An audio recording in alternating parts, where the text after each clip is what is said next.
Hello friends, ओम श्री गणेशाय नमो, ओम नमः शिवाय। आप सभी का स्वागत है आपके अपने यूट्यूब चैनल पर।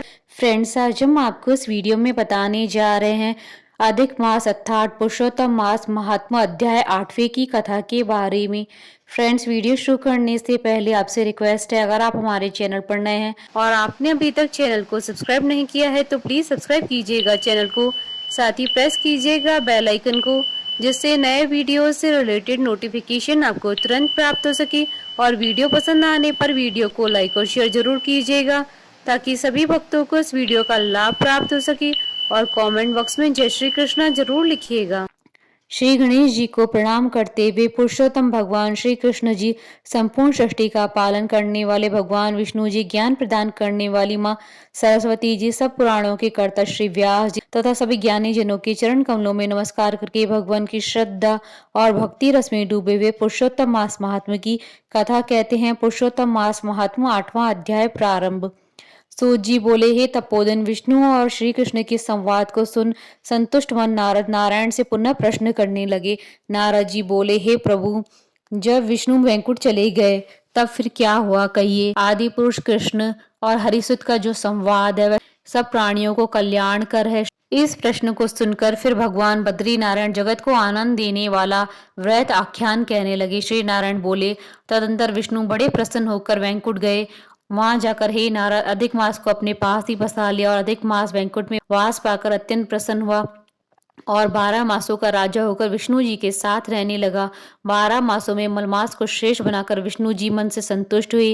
हे मुने, अनंतर भक्तों के ऊपर कृपा करने वाले भगवान युधिष्ठिर और द्रौपदी की ओर देखते हुए कृपा करके अर्जुन से यह बोले। श्री कृष्ण बोले, हे राज शार्दुल, हमको मालूम होता है कि तपोवन में आकर आप लोगों ने दुखित होने के कारण पुरुषोत्तम मास का आदर नहीं किया। वृंदावन की शोभा के नाथ भगवान के प्रिय पात्र पुरुषोत्तम मास आप वनवासियों को प्रमाद से व्यतीत हो गया। भीष्म, द्रोणाचार्य, कर्ण के भय से संत्रस्त मन आप सब लोगों ने भय और द्वेष से मुक्त होने के कारण प्राप्त पुरुषोत्तम मास का ध्यान नहीं किया। कृष्ण देवपायन व्यास देव जी से प्राप्त विद्या के आराधन में तत्पर रणवीर अर्जुन के इंद्रकील पर्वत पर चले जाने पर उसके वियोग से दुखित आप लोगों ने पुरुषोत्तम मास को नहीं जाना। अब यदि आप यह पूछें कि हम क्या करें तो मैं यही कहूंगा कि भाग्य का अवलंबन करो। पुरुषों का जैसा अदृष्ट होता है वैसा ही सदा बासता है। भाग्य से उत्पन्न जो फल है वह अवश्य ही भोगना पड़ता है। सुख दुख व्यय कुशलता इत्यादि भाग्य अनुसार ही मनुष्यों को प्राप्त होते हैं। अतः अदृष्ट पर विश्वास रखने वाले आप लोगों को अदृष्ट पर ही निर्भर रहना चाहिए।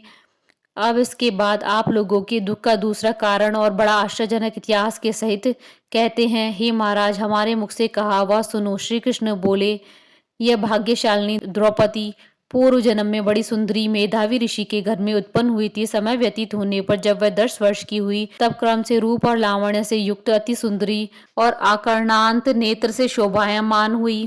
चातुर्य गुण से युक्त यह अपने पिता की एकमात्र इकलौती कन्या थी। अतः चतुरा, गुणवंती, सुंदरी यह पिता की बड़ी लाडली थी। मेधावी ने सदा लड़के की तरह से माना, कभी भी इसका अनादर नहीं किया। यह भी साहित्य शास्त्र में पंडिता और नीति शास्त्र में प्रवीणा थी। इसकी माता इसकी छोटी अवस्था में ही मर गई थी। पिता ने ही प्रसन्नता पूर्वक पाला पोसा था। पास में रहने वाली अपनी सखी के पुत्र पौत्रादि सुख को देख इसको भी स्पृहा हुई और तब यह सोचने लगी कि हमें भी यह सुख कैसे प्राप्त होगा। गुण और भाग्य का निधि, सुख देने वाला पति और सत्पुत्र कैसे होंगे। इस प्रकार मनोरथ विचारती हुई सोचने लगी, पहले मेरा विवाह उपस्थित था परंतु भाग्य ने बिगाड़ दिया। अब क्या करने से अथवा क्या जानने से एवं किस देवता की उपासना करने से या किस मुनि की शरण में जाने से अथवा किस तीर्थ का आश्रय करने से मेरी मनोकामना पूर्ण होगी। मेरा भाग्य कैसा सो गया है कि कोई भी पति मुझको वरण नहीं करता है। पंडित भी मेरे पिता मेरे ही दुर्भाग्य से मूर्ख हो गया है।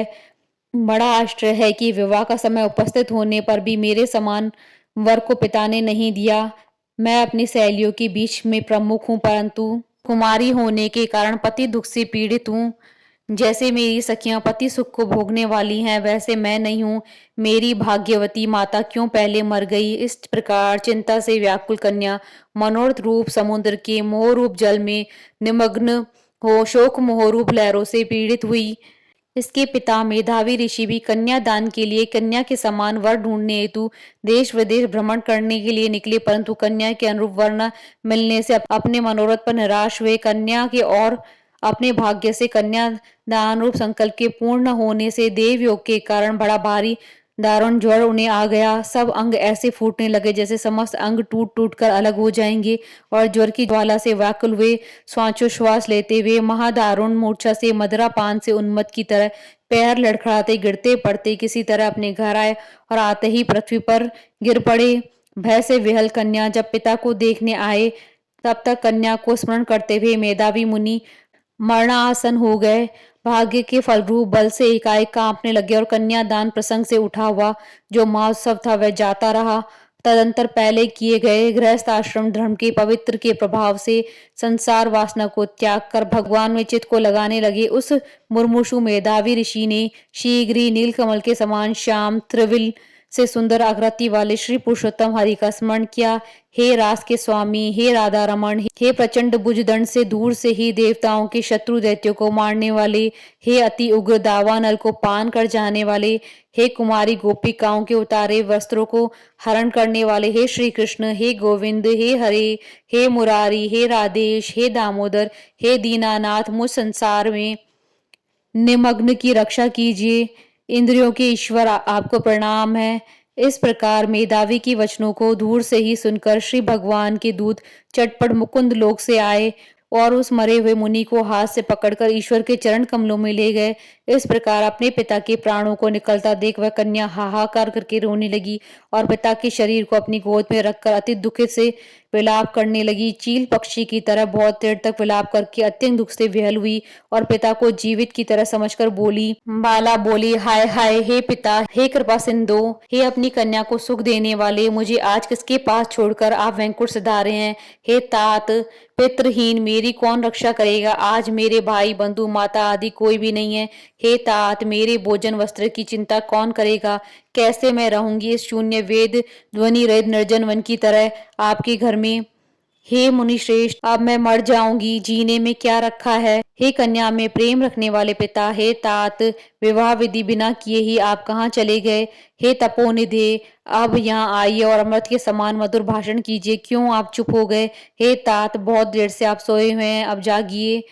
ऐसा कहकर आंसू बहाती हुई गड़ी गड़ी कन्या विलाप करने लगी और पिता के मरने से दुखित हुई आरता चील पक्षी की तरह मुक्त कंठ से रोने लगी। उस लड़की का रुदन सुन उस वन में रहने वाले ब्राह्मण आपस में कहने लगे कि इस तपोवन में अत्यंत करुण शब्द से कौन रो रहा है। ऐसा कहकर सब तपस्वी चुप होकर यह मेधावी ऋषि की कन्या का शब्द है ऐसा निश्चय कर घबराए हुए हाहाकार करते हुए मेधावी के घर आए और वहां आकर सबने कन्या की गोद में मरे हुए मेधावी ऋषि को देखा और देखकर उस वन में रहने वाले सब मुनि भी रोने लगे। कन्या की गोद से शव को लेकर शिव मंदिर के पास शमशान में गए। वहां काष्ठ की चिता लगाकर विधि से अंत्येष्टि कर्म कर उसका दाह किए। दाह के अनंतर कन्या को समझाकर सब ऋषि अपने आश्रम में चले गए। इधर कन्या भी धैर्य धारण कर यथाशक्ति क्रिया के लिए द्रव्य खर्च किया। इस प्रकार पिता की मरण क्रिया को करके कन्या इसी तपोवन में निवास करने लगी और पिता की मरण रूप दुखाग्नि से जली हुई रंभा की तरह व्यतीत होती हुई एक बछड़े के मर जाने से जैसे गौ चिल्लाती है, खाती नहीं है, दुर्बल होती है, वैसे ही बाला भी दुखित हुई। इति श्री वृहद नारद पुराण पुरुषोत्तम मास महात्म 8वां अध्याय संपूर्ण। बोलिए भगवान विष्णु की जय, सनातन धर्म की जय। हमारे साथ इस वीडियो में अंत तक बने रहने के लिए आपका धन्यवाद। ओम श्री गणेशाय नमः। जय श्री कृष्णा।